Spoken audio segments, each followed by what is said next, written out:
Hey, welcome to my channel. It's another Tia Talk.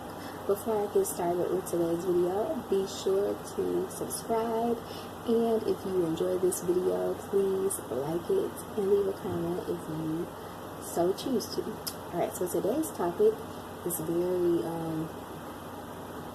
serious.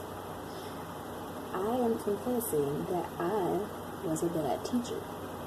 Now, before I get started with my story, I wanted to make this video because I never see people talking about this. Like, anytime I've looked up people, or anytime I've looked up being a bad teacher, I always find people either telling you how to not be a bad teacher, or I find people who say they were bad, but they figured it out and now they're not bad anymore. So before I get started, if you've seen my previous video, I used to be a teacher, but I quit, and I'll probably put a card up here if you want to watch those videos.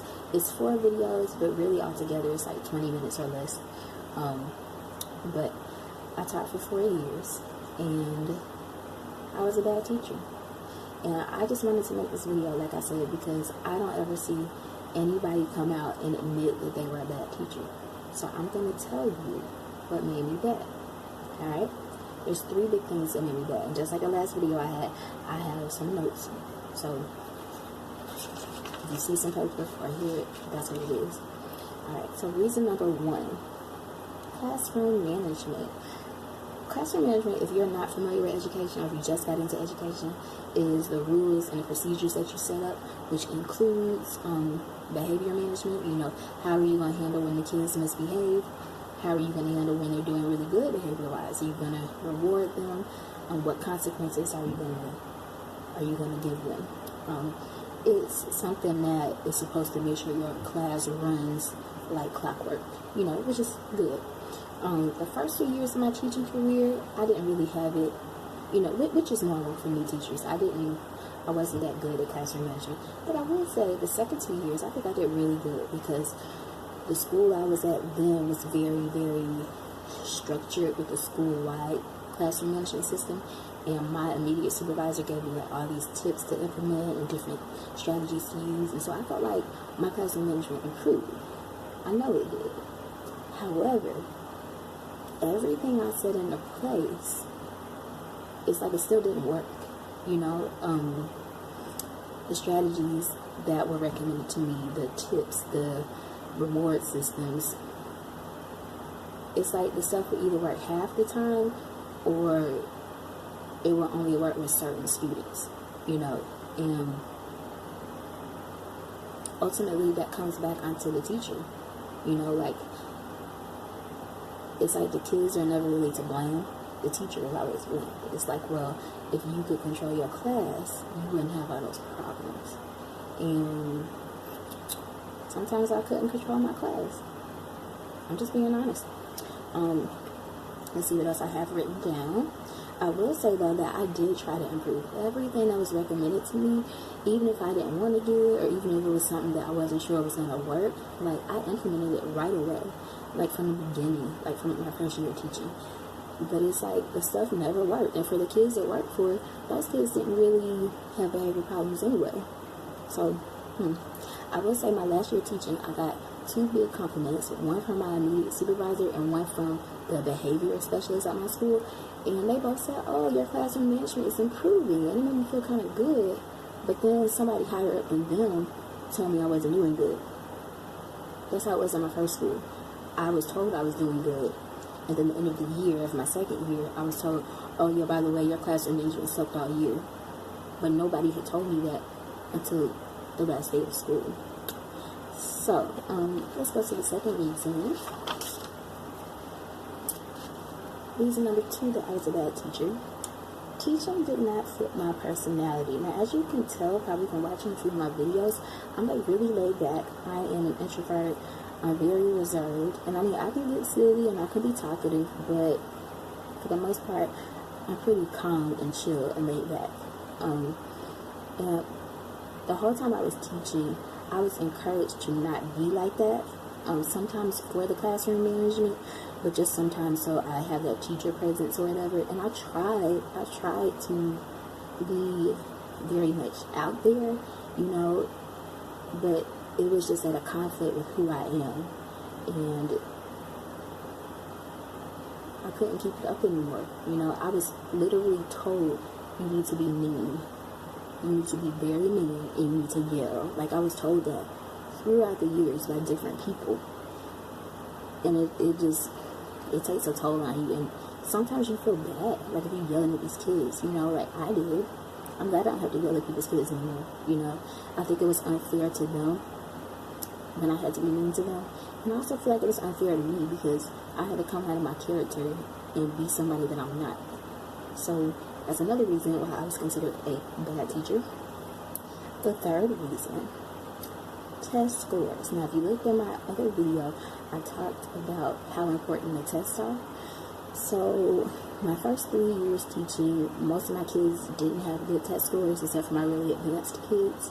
I will say most of them made some type of growth, but they didn't have a lot of good test scores. Now, my 4th year teaching, the end of the year, they had really good test scores. I mean, like, every kid, except for maybe like 1 or 2, did really good on their end of year tests. But, you know, a teacher is not considered effective if your kids are not passing the test, you know. And, of course, I can take some blame for that. Maybe I didn't teach effectively. Maybe I didn't meet with some of the kids as much as I should have. But I also know, you know, the kids have to take some of that too. Sometimes they don't care. Sometimes they are trying their best and the test is too hard. Sometimes they can't read the test. You know, even after you've been practicing, like sometimes they still can't read some of those words that's on the test, or they can't comprehend it. And I hate that teachers are scored and rated on if the kids pass a test. That puts a lot of stress on the teachers and a lot of stress on the kids. So, was I a bad teacher? If you're watching this and you are an administrator or an official, you probably like, well, yeah, you were a bad teacher. I think I was a bad classroom teacher because there's a certain way that classroom teachers are expected to be. But was I a good teacher? I think I was a great teacher. Why do I think that? Because every day I came to work, I did my job. I tried to do my best at my job. I seriously tried to think about what my kids needed and what I needed to give them. I just feel like I tried to be the best teacher I could be. I worked my butt off. Like, I stayed late most days. I worked most weekends. I would bring work home with me. I'm at the store thinking about, oh, the kids might like this. Let me get this for them for the treasure box or whatever. And I don't know. And also the kids would tell me that. The kids would be like, oh, Miss Franklin, you know, I love when you teach this. Or the parents would thank me. And so when I think about it, was I a good teacher? Yes, because I'm good at explaining things to people, and I'm passionate about learning, and I'm passionate about explaining things to people, and I care about kids, and I care about people believing in themselves and learning things. But according to the definition of a good classroom teacher in the Western world right now, I was not. And so I just made this video for anybody who feels like they're a bad teacher. Maybe somebody told you you were. Probably somebody who's a teacher or an administrator themselves. Do not listen to them. If you know you're coming to work every day and you're doing your job and you're giving it your all and you care about your subject and about the students, even if only one student is paying attention while you're teaching, even if only one student is excited to come to your class, you're a good teacher. That's it. I just wanted to make this video because I wanted to be open about this. I wanted to be more vulnerable and more transparent. Before I close out, I do want to say that I do feel like sometimes people that gets into places that make these laws and make these rules and stuff, I feel like sometimes they aren't teachers, they haven't been teachers, or sometimes they weren't teachers that long. Like how I was a teacher for 4 years, some people will teach for 4 years and then become an admin. Or sometimes I think they were incredibly lucky, maybe really effective, but sometimes really lucky. And when they were in the classroom, they had really hardworking students, or they had students that didn't have any other issues, and so their scores were really good on everything, and their classroom management was great. But I feel like the majority of us have challenging classrooms. And don't let the challenging classroom that you have make you feel like you're a bad teacher. You're not. And even though I left the teaching profession, I have to tell myself that I was a good teacher, because I know I was. And I make this video for myself too, because I still beat myself up for not being a quote-unquote good teacher. But that's by whose standards? I know I was a good teacher. The system didn't see it that way, but so many people who knew me as a teacher did see it that way. So I just don't want, if you're a teacher, don't feel discouraged. It doesn't matter what the admin says. Think about what you do. What do you put in?